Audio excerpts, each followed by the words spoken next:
Depending upon how an investigation into Russian Olympic athletes and doping goes, the KHL may very well prohibit its players from participating in the 2018 Winter Olympics.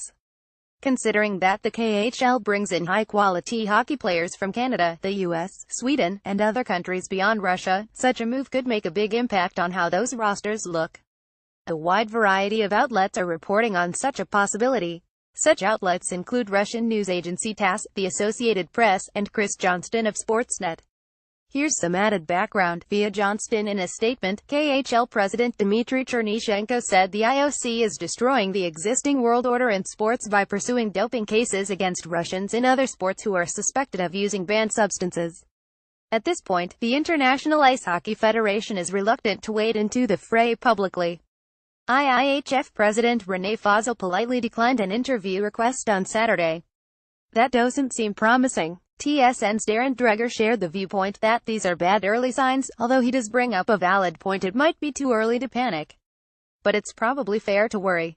Seeing no KHL involvement would definitely impact Canada, Sweden, and the US among others, along with the obvious in Russia. Still, seeing the likes of Ilya Kovalchuk not suiting up for a Russian team that could, conceivably, be asked to play under a neutral flag would likely make it that much tougher to forecast a frontrunner for the tournament. Here's the statement from KHL brass earlier this week. Dreger discussed some players to watch for the United States, a bit that might be even more relevant now. Could prospects playing in the NCAA earn star turns during the 2018 Winter Olympics without KHL players? Their chances would only increase, and perhaps the tournament would feel like, say, the World Juniors on steroids. The odds are against the IIHF stealing that elevator pitch, considering the circumstances. The AHL's also discussed possibly allowing its players to participate, at least under certain circumstances. It's all a big mess, frankly, and a bit hard to get your head around. Maybe cooler heads will prevail for a cooler tournament for the coolest game on earth. We'll have to wait and see. For more on the possible doping ban, head to Olympic Talk and check out posts like these. James O'Brien is a writer for Pro Hockey Talk on NBC Sports. Drop him a line at pitblog@nbcsports.com or follow him on Twitter at CycleLikeSettings. The first month of the NHL season has been highlighted by some big goal numbers and huge individual performances, from Nikita Kucherov and Steven Stamkos in Tampa Bay, to Austin Matthews in Toronto. One of the quieter, but equally dominant, performances has been turned in by New York Islanders superstar John Tavares over the past couple of weeks, as he has taken his play to a completely different level. When you look at the numbers, it's kind of baffling that we're not hearing about him more than we already have.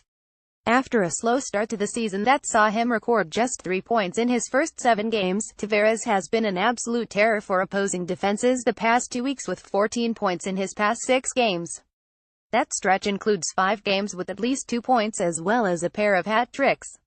That production has him sitting second in the league in goals scored for the season with 12, just 2 behind Kucherov in only 13 games.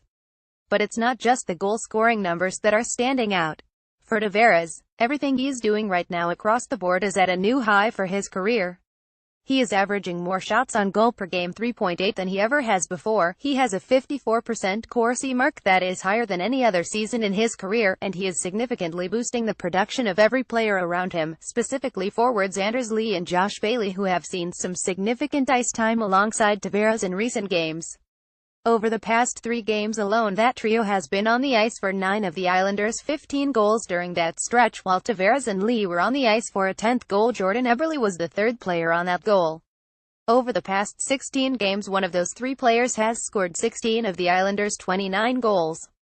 This just illustrates even further how important it is for the Islanders to get him signed to a new contract extension before he is able to hit the open market on July 1st. Tavares is one of the game's elite offensive players and is capable of putting a team on his back in a way that few other players in the league can. He looks to continue this scoring surge on Sunday night against the Colorado Avalanche. Adam Gretz is a writer for Pro Hockey Talk on NBC Sports. Drop him a line at pitblog@nbcsports.com or follow him on Twitter at @agretz. 2 weeks into the season, the Toronto Maple Leafs were the hottest team in the NHL. They were lighting up the scoreboard, winning games, and looking like they were on the verge of a breakout season that would see their young roster go from a promising team on the rise to a potential Stanley Cup contender. Things have cooled off considerably in recent weeks. After their 6-4 loss to the St. Louis Blues on Saturday night, a game that probably wasn't as close as that final score would indicate, the Maple Leafs have now lost 6 of their past 8 games and haven't always looked great in the process.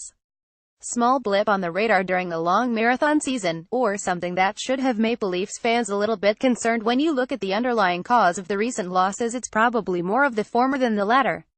A couple of things to consider about this recent stretch.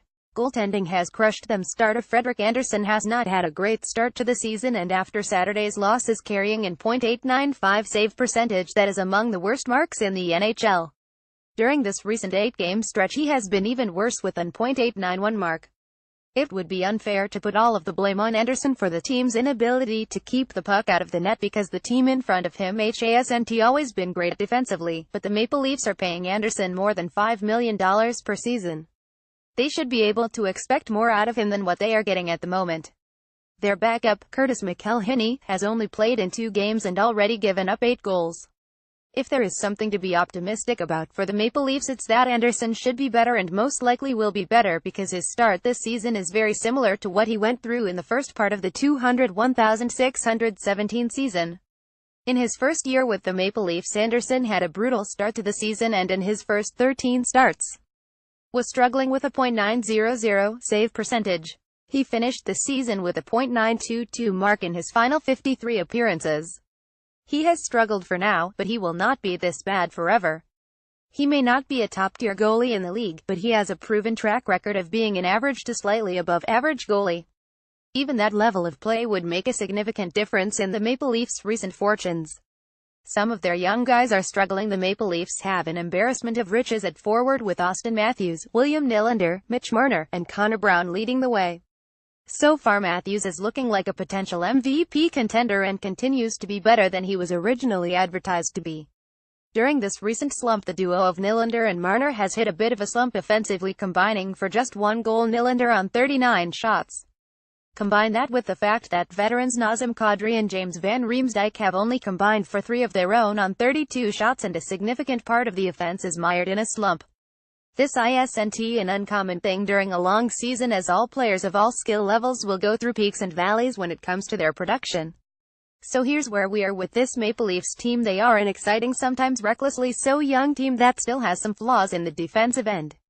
Right now those flaws are being magnified by some subpar goaltending and a pretty significant cold streak from some of their top players.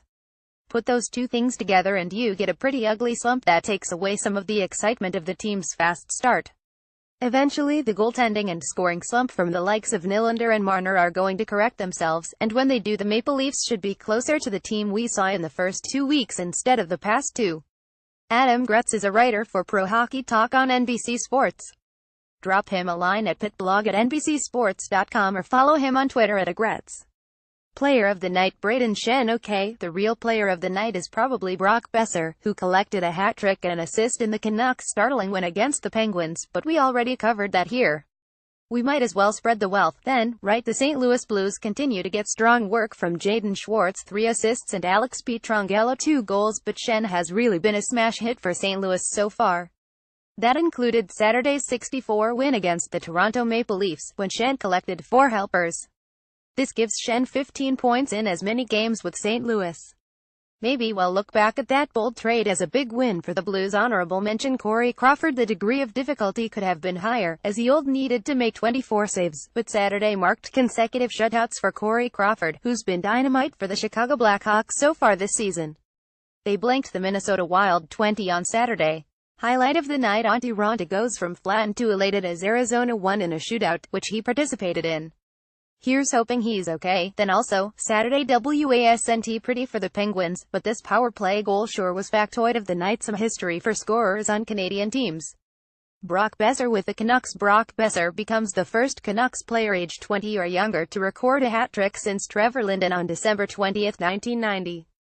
Sportsnet stats at SN Stats November 5, 2017. Also, Max Pacioretty's OT goal in Canadiens history. Should it have counted? Those scores and more. Golden Knights 5, Senators 4, Blues 6, Maple Leafs 4, Canadiens 5, Jets 4, OT Capitals 3, Bruins 2, Lightning 5, Blue Jackets 4, So Rangers 5, Panthers 4, OT Avalanche 5, Flyers 4, So Stars 5, Sabres 1, Blackhawks 2, Wild 0, Coyotes 2, Hurricanes 1, So Canucks 4, Penguins 2, Predators 4, Kings 3, OT Sharks 2, Ducks 1. So James O'Brien is a writer for Pro Hockey Talk on NBC Sports. Drop him a line at pitblog@nbcsports.com or follow him on Twitter at CycleLikeSettings. With 9 points in 9 games so far this season, 20-year-old Vancouver Canucks forward Brock Boeser couldn't keep this up. It turns out he decided to pick up that pace at the Pittsburgh Penguins' expense. Boeser generated a hat-trick and an assist in the Canucks' 4-2 win, and he actually probably robbed himself of a fourth goal when he selflessly tried to set someone else up for an empty netter. Boeser isn't the only member of the Canucks kids line doesn't have an agreed-upon nickname yet who stood out on Saturday. Bo Horvat, the more established member, scored a goal and 3 assists. While Horvat is 22, Sven Baertschi is the grumpy old man of the trio at 25. Baertschi collected a trio of helpers himself. So, Boeser is now at 13 points, Horvat has 11, and Baertschi also has 11 over 10 games. They were involved in all 4 of Vancouver's goals tonight. They're a huge part of the Canucks improving to 742, while Jacob Markstrom helped to curb the Penguins' push to get back into the game. Perhaps the most remarkable thing about this dominant performance was that it came against stars like Sidney Crosby and Chris Letang. Crosby and Letang on the ice for all 4 goals against. Not a road trip to remember for either man. Josh Yohei at Josh Yohei. PGH November 5, 2017. This continues the passing of the torch in Vancouver, as consider this: Daniel and Henrik Sedin received less than 10 minutes of ice time apiece on Saturday. This was all youth, and a brave decision by head coach Travis Green, who seems to be accelerating the Canucks' ascent toward credibility. Now at 862, you could see Crosby's frustration, and not just due to a missed call late in the game.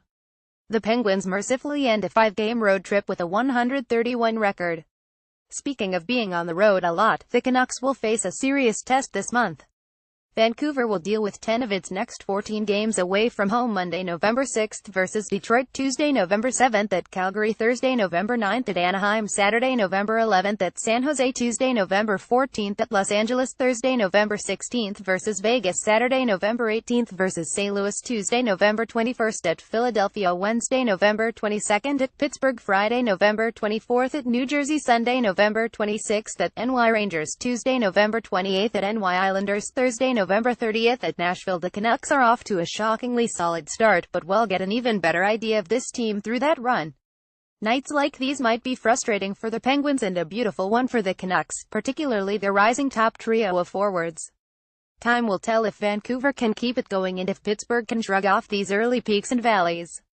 Besides, it's a long season, so Penguins fans should enjoy some comic relief. James O'Brien is a writer for Pro Hockey Talk on NBC Sports. Drop him a line at pitblog@nbcsports.com or follow him on Twitter at CycleLikeSettings.